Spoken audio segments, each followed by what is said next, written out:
Also wanted to let y'all know that I'll be giving away this brand new pair of LeBron 20s in a size 10.5 once I hit 50,000 subscribers. All you have to do to enter is subscribe to this YouTube channel, like this video, leave a comment with your IG Instagram handle, and then lastly, you have to follow me on Instagram and on TikTok at DG Hoops. You must do all of those steps for your entry to count. And once I hit 50,000 subscribers, I'll select someone at random to give away this brand new pair of LeBron 20s. I did pay retail for these, so I paid like a little over 200, but I'd rather just give this away to you guys. So if you want to enter, make sure to follow those steps, and let's get right into the video.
What's going on, y'all? It's DG back with another video. Today I wanted to give you guys a performance review on these bad boys right here. This is the Air Jordan 38 in the fundamental colorway. But before I get right into it, make sure to smash that like button, subscribe to this channel most of all, because it's the #1 way that you can support me on YouTube, and follow me on all socials at DG Hoops. With that, let's get right into it.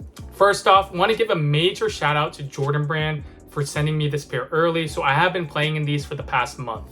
Starting off with the traction, it consists of this pretty aggressive herringbone pattern. I'm gonna give this traction a 9.5 out of 10. Super duper good grip, super duper good bite. I did play on 3 different courts. 2 of them I would consider dusty. The last one was a super duper clean court, honestly. And this shoe performed very, very well on those 2 different types of courts. So I'm gonna give it a 9.5 out of 10. You're not really gonna have an issue with these. The only thing that I would call out is that it loses squeak once it gets dust, but that's logical. It makes sense, and a lot of shoes are like that. So super duper squeaky in the beginning, obviously when it's clean, but once you get more dust on this, it's going to lose some squeak, but it doesn't affect the bite or the traction. Obviously squeak doesn't affect traction whatsoever, but I'm just calling that out for people who like squeak. Never really felt like I had to wipe in this shoe either. Maybe subconsciously from time to time I just wipe. A lot of hoopers just do that. I never really felt like I had an issue with the traction whatsoever. A 9.5 speaks for itself. Like, this is an amazing traction setup. In terms of the cushion of the shoe, this cushion, I'm gonna give it a 10, guys. I could walk to Target, I could walk to, Costco if there was one near me, but this shoe is super duper comfortable. I have Cushlon 3.0, which is this red. It's a little bit exposed so you can feel it, super duper plush and soft. And then you have a full length zoom strobel, and it provides so much energy return. The #1 thing about the comfortability is that it is just plush, right? So it's going to give you responsiveness, but it's also going to give you comfort and impact protection. I never really felt like I was sinking into the cushion despite how comfortable it was. I really did feel like it was giving me energy and energy return. To give this cushion setup a 10 out of 10, I'm 100% sure you guys are gonna like these unless you like ultimate court feel. Speaking of the court feel, you're not going to be super duper low to the ground. Obviously, it's not going to be like the Kobe 8s, for example, but it does remind me of those, the KD 14s, just a little bit because of the cushion setup, where it's just super duper comfortable, but it never hinders you playing. It has a great balance of court feel, responsiveness, and impact protection, as well as plushness and comfortability. The cushion, I'm going to give this an easy 10. In terms of the fit, this fit true to size for sure, even as a wide footer. So if you are a wide footer, I definitely recommend just going true to size. The reason for that plays into the materials, because the materials consist of this engineered embroidery on the sides, and these definitely stretch on the sides. It's not a constricting feeling inside at all. It really fits like a dry fit compression glove or shirt or even a blanket kind of. It fits really nice inside. Like the materials are nice. No hot spots in the shoe. I never really felt like I had aching in the shoe either, especially as a wide and flat footer. The only thing that I would call out for flat footers specifically is that it does come with a pretty nice arch or arch support, like a little heel on the insole and the fit of the shoe. So you do have to break that in just a little bit, but it does go away. So after like the first run in these, pretty quickly, I never had an issue with these at all, and I didn't feel pain even as a wide footer. So just go true to size. In terms of the support of this shoe right here, you do have plastic containment on each of the sides of the shoe, on the medial and lateral sides. This has a pretty wide base for good support. I forgot to mention was the topic of lockdown. I feel like this shoe has really good lockdown, pretty much a traditional lacing system. But one thing that I'll call out is that this tongue is pretty plush, and you have to tie down the laces pretty hard in order to get that top lockdown right there where the top of the shoe is. So you do have to tie down the laces pretty hard. The reason why I call this out is because I feel like this is something that most people will experience. Because when I was playing, I found myself like having to retie the laces a lot because I felt like the lockdown at the top right here was becoming undone sometimes, or like I wasn't tying it tight enough. So I just want to call that out. In terms of overall lockdown, I felt like it was good, it was adequate, and the lockdown was good with all the support that I just mentioned. In terms of how they actually play, like I never felt like I was going to roll an ankle. One thing I really love though is that it comes with a plastic right here and right here.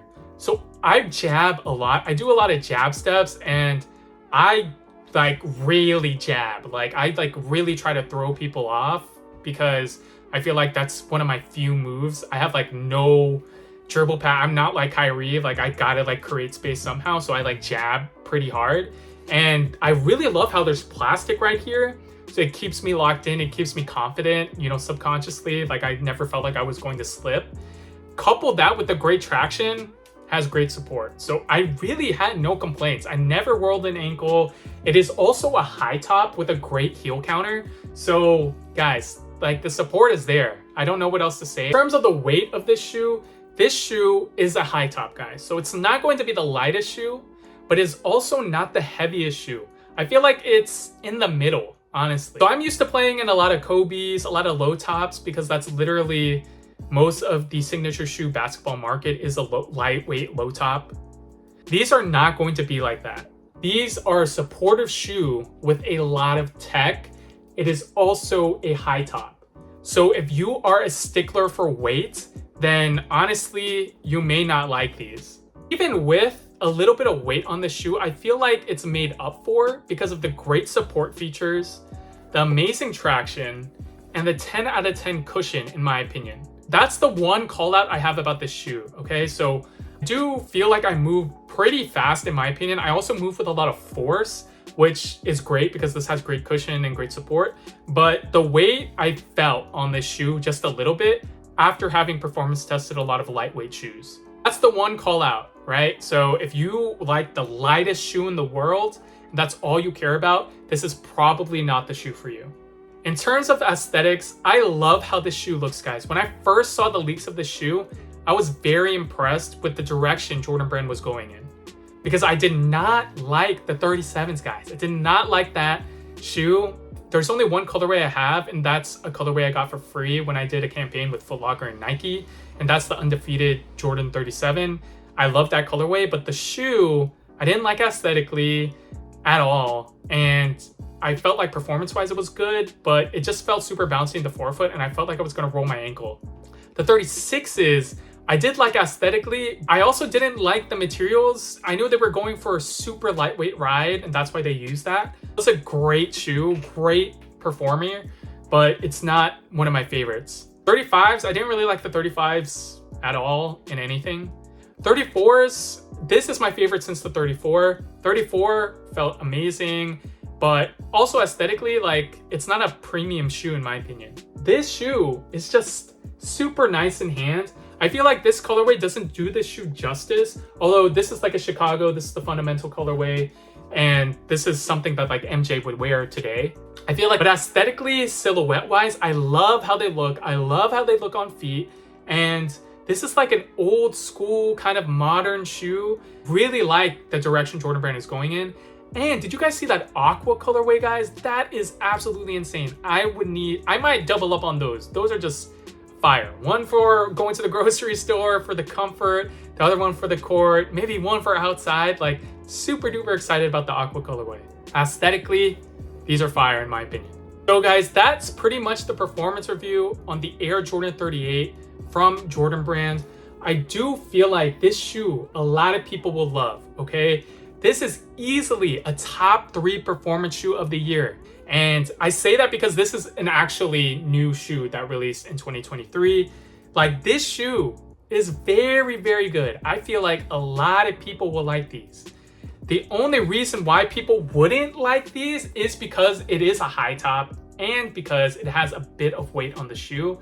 But if you guys can get over that, if you guys are used to having weight on your shoes just a little bit, but I'm just calling out the weight because a lot of people like the low tops, and pretty much every signature basketball shoe on the market is a low top. And even the Tatums, which are a high top or mid top, are like engineered to be the lightest shoe in the world. This is not going to be like that.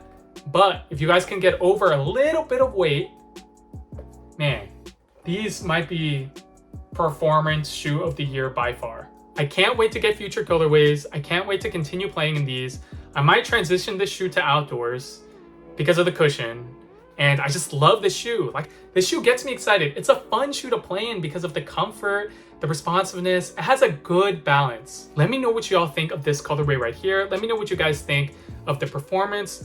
If you do want to get a pair down below, which I recommend that you do, make sure to use my link. Yes, I do recommend these. These are really, really bouncy. These are good. These are comfortable.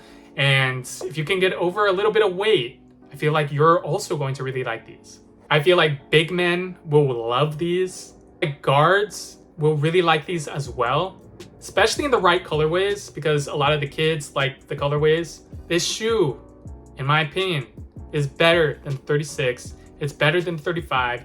It beats the 37 out the water, and it's better than the Air Jordan 34. That is my personal opinion, and I'm gonna stand by that because this is the most fun I've had in a Jordan signature basketball shoe since the 34s. My performance review on these bad boys right here, the Air Jordan 38. Make sure to follow me on all socials at DG Hoops. Comment, like, subscribe down below, and I will catch you guys in the next video. Peace.